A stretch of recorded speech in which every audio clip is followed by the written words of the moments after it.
கிறிஸ்துவுக்குள் அன்பான சகோதர சகோதரர்களுக்கு வணக்கம். நாள் 17. இன்றைய ஆராதனையின் தலைப்பு பரிபூரணவாதத்திலிருந்து விடுதலை, ஃப்ரீடம் ஃப்ரம் பெர்ஃபெக்ஷனிசம். பரிபூரணவாதம் என்பது எதை செய்தாலும் ஒரு சிறு குறை கூட இருக்கக்கூடாது, எல்லாம் மிகவும் சரியாக இருக்க வேண்டும் என்கிற எண்ணமே பரிபூரணவாதமாகும். சற்று விவரமாக சொல்ல வேண்டுமானால், நீங்கள் செய்யும் எல்லாவற்றிலும் பரிபூரணமாக இருக்க வேண்டும் அல்லது ஒரு சிறு குறை கூட இருக்கக்கூடாது என்கிற எதிர்பார்ப்பை கொண்டிருப்பதாகும். இதில் தவறு இருப்பது போல் நமக்கு தெரியாது, ஆனால் இது ஒரு பலவீனமாகும்.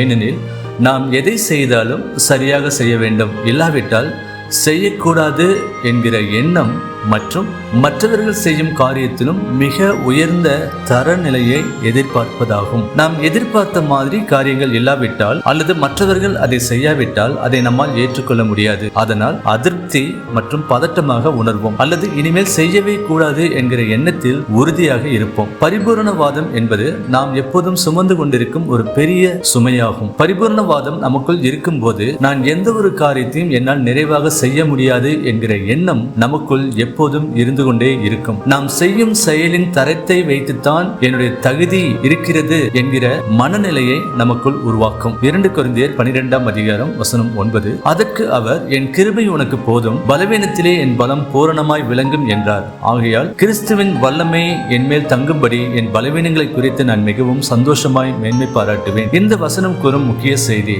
நான் உனக்கு இரக்கம் காட்டுவேன், உனக்கு உதவி செய்வேன், அது உனக்கு போதுமானது. நீங்கள் பலவீனமாக இருக்கும் போது நான் உங்களுக்கு உதவ முற்றிலும் வல்லமை உள்ளவனாய் இருக்கிறேன். என் பலவீனத்தை பற்றி மேன்மை பாராட்டுவேன், ஏனெனில் கிறிஸ்துவின் வல்லமை என்னுடன் இருக்கும் என்பதால். இந்த வசனத்திலிருந்து நாம் ஒன்றை புரிந்து கொள்ள வேண்டும். நமது அடையாளம் குறைபாடற்ற சாதனைகளில் அல்ல, மாறாக கடவுளின் மாறாத அன்பில் உள்ளது என்பதை. எனவே நம் பலவீனமாய் உணரும் போது தேவனின் வல்லமை எனக்குள் பலமாய் இருக்கும். இந்த பரிபூர்ணவாதம் அல்லது எதையும் குறையே இல்லாமல் செய்வேன் என்கிற எண்ணம் நமக்குள் இருக்கக்கூடாது. ஏனெனில் எதை செய்தாலும் மிகவும் சரியாக செய்ய வேண்டும் என்கிற எண்ணத்தில் செய்யும் போது அது நம்முடைய மகிமைக்கே செய்வோம். ஆனால் நம்முடைய பலவீனத்தில் தேவனை அனுமதிக்கும் போது அதில் நாம் தேவனை மகிமைப்படுத்துவோம். ஒரு நபர் பரிபூரணவாதம் உள்ளவராய் இருந்தால் அவரின் குணங்கள் கீழ்கண்டவாறு இருக்கும். 1. அதிகப்படியான எதிர்பார்ப்புகள். 2. தவறுகள் குறித்த பயம். 3. சுய விமர்சனம். 4.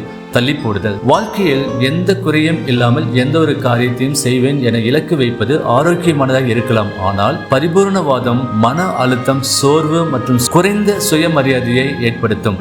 ஏனெனில் எதிலும் முழுமையை அடைவது சாத்தியமற்றது. எனவேதான் நம்முடைய பலவீனத்தில் தேவனின் பலம் பூரணமாய் விளங்க பரிபூரணவாதத்திலிருந்து விடுதலை கொடுத்திருக்கிறார். ஆமென். பரிபூரண வாதத்திலிருந்து விடுதலை கொடுத்த தேவன் உங்களோடு இருந்து உங்களை ஆசீர்வதிப்பாராக. Have a blessed day.